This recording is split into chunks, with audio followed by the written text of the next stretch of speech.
Hey there, Derek Rydall, founder of the Law of Emergence and author of the best-selling book Emergence. And stay tuned, March 30th, you're gonna hear a big announcement, and I'm gonna be releasing a very powerful training to help you really develop your connection to the source of abundance and take back your agency and really use this time to take your life, your love, your work, everything to the next level. So pay attention. If you're not already in this community or on one of my lists, you can go to derekrydell.com, check out the free stuff, get some free training and support, and then we'll let you know. So I'm talking today, this is a somewhat controversial topic and title, and I say it with all of my love and compassion. But basically, this topic is why we must get our head out of the sand and our head out of the clouds and our heads out of our ass. And I'm just going to give it to you straight. You know, sometimes we need to comfort the afflicted, and sometimes we need to afflict the comfortable. And I even took some notes today because I want to really make sure I get this message across. And again, I want to say that whenever you're listening to this, obviously right now we're in a global pandemic. There's real challenges and tragedy and crisis and I say real with a small r, but it's real if you're experiencing it, and it matters. And so we have to have tremendous compassion and patience with ourselves and with each other, because a lot of people are suffering and a lot more are going to suffer. And this speaks to what I'm saying, but I just want to know that, make sure that I really am putting the right context here, that there's no judgment here, and that this does not in any way, I'm not lacking in empathy and compassion for where we are with this challenge. Whenever we have a challenge, the fear and all the ways that we have learned to cope and protect ourselves, right? And fundamentally, we have learned and been conditioned to not really see the truth, to not really be available to feel the truth. And because to really see the truth, to really feel the truth about ourselves, about someone else, or about life, is to be annihilated. The truth will set us free, but at first it will scare the shit out of us, it'll piss us off, and it will annihilate us. Because the truth is life itself. The truth is alive. And all the places that we've been hiding and holding on and crystallizing and trying to keep our cherished ideas and maintain our limited maps of reality and self-concepts, those have to start breaking down. Those have to start crumbling as more life emerges, okay? And that's happening right now. It's happening en masse, and it's going to keep happening. It's always happening. It's always happening whenever we have a crisis in our life. This that I'm going to talk about is always occurring. So while I'm applying it to what's happening now, I really want you to know this is a framework to be very mindful of whenever we're going through significant challenge or crisis or loss. And the first one is we have to get our head out of the clouds, or head out of the sand rather. And that's all the ways that we are avoiding what's happening. We're hiding out. We're trying to convince ourselves nothing bad is happening, or nothing's wrong, nothing to see here. These are not the drones you're looking for, right? And the problem is if we don't acknowledge the change, then we cannot prevent the change. It's going to change one way or the other, only it's going to get worse. So in order to, one of our protective mechanisms or coping mechanisms is we put our head in the sand, right? We don't look at the news. We don't pay attention to what's really going on. We don't really listen to our beloveds when they're crying out in some way. We don't really listen to our body when it's hurting. We put our head in the sand. And the result is things get worse. The result is we're shocked and surprised when a major crisis happens, when we get sick, when we come home and the closets are empty and our partner has left us, when suddenly our business, we don't know why everything's failing or clients are leaving, because we put our head in the sand, because we weren't able or willing to look at what's really happening within ourselves, in someone else, or in the particular condition. And the other thing we do is we put our head in the clouds. And that's where we go, that's the spiritual bypass, being airy-fairy, all is well. Oh, there's God is all there is, love is all there is, new age gobbledygook. We don't really believe it. We don't really know it. We have a wishbone instead of a backbone. We have magical thinking. We talk about all these beautiful and wonderful pithy affirmations and aphorisms and beautiful little quotes on the back on a box of Celestial Seasonings tea. But we haven't really embodied it. We haven't really touched that within us. And instead, it's really a coping mechanism, right? And you know that this happens when you listen to someone or yourself and they say something like, well, I mean, I know everything's going to be fine, but... And whenever I'm coaching somebody, I say, nope, stop, pause. You don't know everything's going to be fine. Get your head out of the clouds, come back down to earth. What do you really feel? And then it's like, no, everything's fine. No, what do you really feel? Be with what you really feel and believe. And then within moments, they're in tears. And it's like, actually, I'm terrified. Actually, I'm really afraid I'm going to lose my job. Or I'm really afraid my partner's going to leave me. Or I'm very unhappy in my marriage. Or I'm really afraid my business is going to fail. Or whatever. And certainly now, in the times we're in now, right? But we have gotten so disconnected from what's really going on inside of us, our real guidance system. So we put our head in the clouds. And a lot of spirituality and a lot of new age and all of this kind of stuff, and even a lot of religion, is snatched by the ego. And it has us putting our head in the clouds, saying everything's going to be fine, right? It's like in the old days of Unity Church where they would not take their children to the doctor. God will protect us, and then their child dies. It's like that parable or joke parable about a great flood hits a town, and this very pious man, people are like, come on, you got to leave. The town's going to flood. We're in danger. And he's like, no, don't worry. I'm good. I have faith. God will protect me. And then the town starts to flood, and a guy comes by in a boat by his house, and he's like, come on, get in. The town's flooding. Hurry. He's like, don't worry. I'm fine. God's going to protect me. And then the waters rise, and he has to climb to the top of his roof. And suddenly a helicopter has to come down and drops a ladder and says, get on. The town is flooding. And he's like, no, it's fine. I have faith. God will protect me. And then he drowns to death. And he's, at the pearly gates with St. Peter. And he's like, I don't understand. Or maybe talking to God. I don't get it. I had so much faith. I believed in you. I said God was all there was and God would protect me. And God is like, or St. Peter's like, I sent you the sheriff, a boat, a helicopter. What more do you want from me? Right? It's like years ago when I was in a very challenging place in my marriage of 20 years, maybe not quite 20 at the time. And I was really doing all this work, trying to avoid dealing with the inevitable need to separate.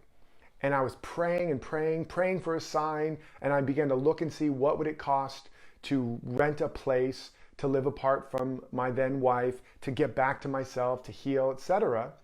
And I was terrified, of course. And I prayed for a sign, and I went to the mailbox a few days later, and there was a check in there for exactly the amount of money I would need to rent that apartment for the year, to the dollar. And I looked at the check, and I looked up at the sky, and I said, can you give me another sign? And what proceeded to happen after that, the pain, the suffering, the loss, that one choice caused so much pain and suffering to my wife and to me and my children at the time, and it cost me millions of dollars.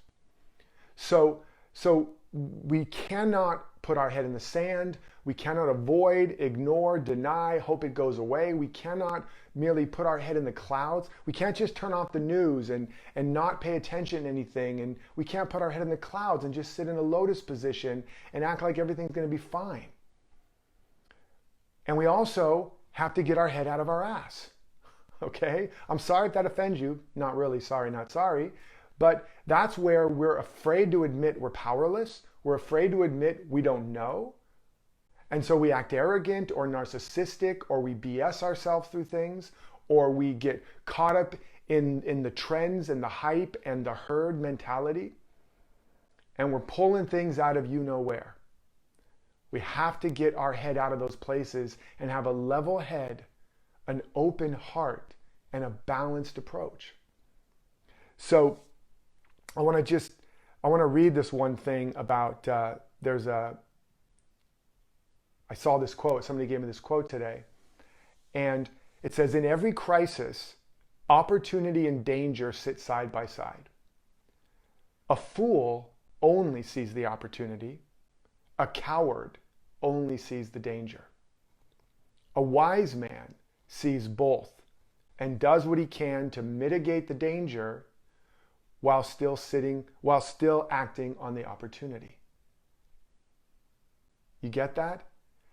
He sees things as they really are, not worse than they are. And then he sees the larger picture of what's really emerging. He steps back from the chaos. He doesn't ignore the chaos, but he sees the larger order that's holding it and the larger idea that's seeking to emerge through it. Guess what year it is right now? 2020, the year of seeing clearly. And as all of the structures around us are falling apart, what it's revealing is the opportunity to finally see ourselves, our heart, what's been hiding in our heart, what's been lurking in the shadows of our mind, what's been unspoken in our relationships, what's been systemically wrong in our social and economic and political systems. All that was invisible, that was hiding, all the ways that people were putting their head in the sand, their head in the clouds, or their head up their ass, it's all coming out now. We can't stick it where the sun don't shine. It's all out in broad daylight now. We're seeing the breakdown in our society. We're seeing how over-globalization without local connection is unsustainable. We're seeing how the individuals that were walking around going, there's no problem, there's no problem. It's the first time in my life I've really felt I've been having premonitions. I saw all this coming weeks before it happened. And I began to prepare. And I began to tell my children and family and friends, guys, I know you think there's no big deal. It's a conspiracy, blah, blah, blah. It's going to get really bad. Please listen to me. Prepare. And people thought I was kind of catastrophizing. I was scaring people. And I'm not a person to speak that way. I'm Mr. Idealism and Optimism. And that's still true. But there's also realism. There's also seeing things as they really are. It's not just go with the flow. You have to row. It's not just plan your life as if it's not just live your life as if God is all there is and everything's fine. You also have to plan your life as if it's up to you.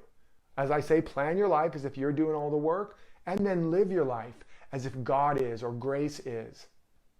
You need both. You need both. You need to begin to pray, let me see what I've been unwilling to see. Let me hear what I've been unwilling to hear. Let me feel what I've been unwilling to feel, and let me do what I've been unwilling to do. A true hero, a true leader, a truly embodied human being is not just floating in the clouds or stuck in the mud. They have their feet grounded firmly on the ground. They have their mind open to possibility and their heart open. They are integrated. And now more than ever, we have an opportunity to actually see who we really are inside. And I don't just mean spiritually, like we are divine and whole and perfect. Absolutely. But I mean, what's really been inside of us this whole time? The pain, the anger, the powerlessness, the fear, the judgment, the avarice. What's really going on in our relationships? Now that we're quarantined, you're going to find out one way or the other, or you're going to end up killing each other. Let's just be honest. So what's really going on in your family? What's really going on with your children? What's really going on in your marriage? What's really going on with your life's work and your business? What's really going on with your mission and your purpose? You keep talking about it, saying you're working on it, listening to a bunch of things, but are you really living it?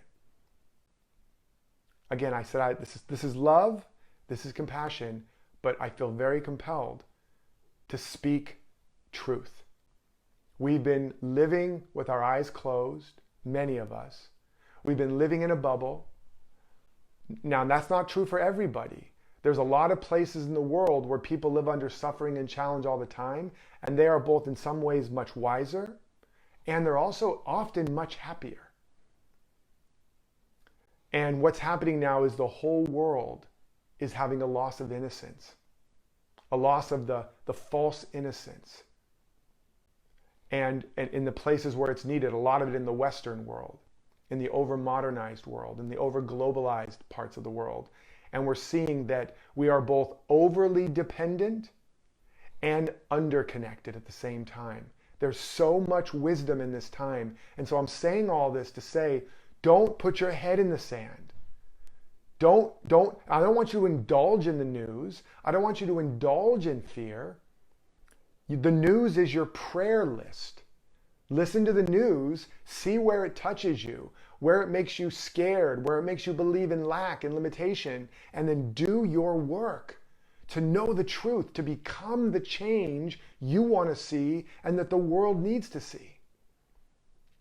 Let that be your prayer list. The world is a mirror showing you who you are. You're not in the world or in your relationships. All of that is in you. But if you ignore it, if you put your head in the sand, if you look away, or if you put your head in the clouds, it's not going to get better. All of that untransmuted energy is going to get stagnated. An unexpressed life force is not benign. It metastasizes. It becomes cancerous. It becomes destructive and unsustainable in your heart, your mind, your body, your business, your bank account, and in the world. And we're seeing that now. You know, during the Great Depression, during the World War II, it was a serious crisis. There was serious sacrifice. But the economy was not utterly shattered the way it is right now and is going to continue to be, because we were not a country in complete debt. We were not a country that was, and I'm talking about America right now, but even a lot of the Western countries, we were not over leveraged. We were not lying to ourselves and denying ourselves and putting it all on plastic and having a bigger TV screen than a vision for our lives and saying everything's fine and dandy as long as I can watch my program on Netflix and still order from Amazon and get it here in an hour. We were living a lie. And now what's happening is it's showing us we're very vulnerable. Everything is not happy. Everything is not good. Now, yes, spiritually, ultimately, all there is wholeness and harmony. But for us to bring that into manifest reality, we can't just be airy-fairy, pie in the sky. We have to hold the frequency of the highest, yes. But we have to face what's really happening and where it's really hitting us so we can transmute that darkness into light. If the seed ignores the dirt is the dark, dank dirt. It's made up of everything that has died and rotted and decayed. It's literally concentrated death. If the seed was like, I'm not going to look at the dirt, I'm going to avoid the dirt, I'm going to get rid of all that yucky, dirty stuff, I'm not going to pay attention to that, I'm just going to sit on a rock and meditate, or whatever, sit on a rock and watch Netflix, the sun would come out, shine on that seed, and burn it to a crisp. So the seed doesn't avoid the dirt. It buries itself in it. And then the sun, the light of truth, shines on that seed and activates the nourishment in the darkness. That concentrated darkness is concentrated life. And now the seed blossoms and emerges. And as it grows, does it just grow up, up, up, up, up to the light? Everything's fine, everything's happy, put on a happy face? No. Its roots go down, down, down into the dark. And the deeper the roots, the taller the shoots, and the richer the fruits. And we are in winter right now. We need to dig our roots deeply. And again, I'm not saying indulge, be afraid, catastrophize.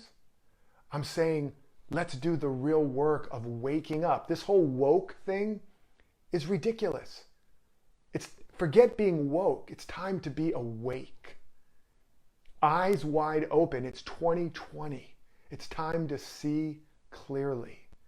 What do I really feel? What do I really need and want? Who and what am I really? What am I really made of? What's really going on in my relationships, my family, with my children? What's really going on with my neighbors and my community? What's really going on with the economy and the way it's been created with economic injustices just built right in? What's really going on with the political scene? What's really going on with social media and all the ways it polarizes us? What's really going on? It's like we've been living in the dark so long our eyes adjusted, and now Mother Nature has just turned on the lights. This is a wonderful opportunity, and it's going to be difficult. It's going to be painful. It's going to be scary. There will be wailing and gnashing of teeth. But be of good cheer, for I have overcome the world. The I am of your being is free. But for it to come into manifest expression, for you to embody the light and embody the love and embody the truth and the beauty and the generosity and the power you need to survive and thrive now and beyond, you cannot ignore the facts. You cannot ignore or go off into flights of fancy.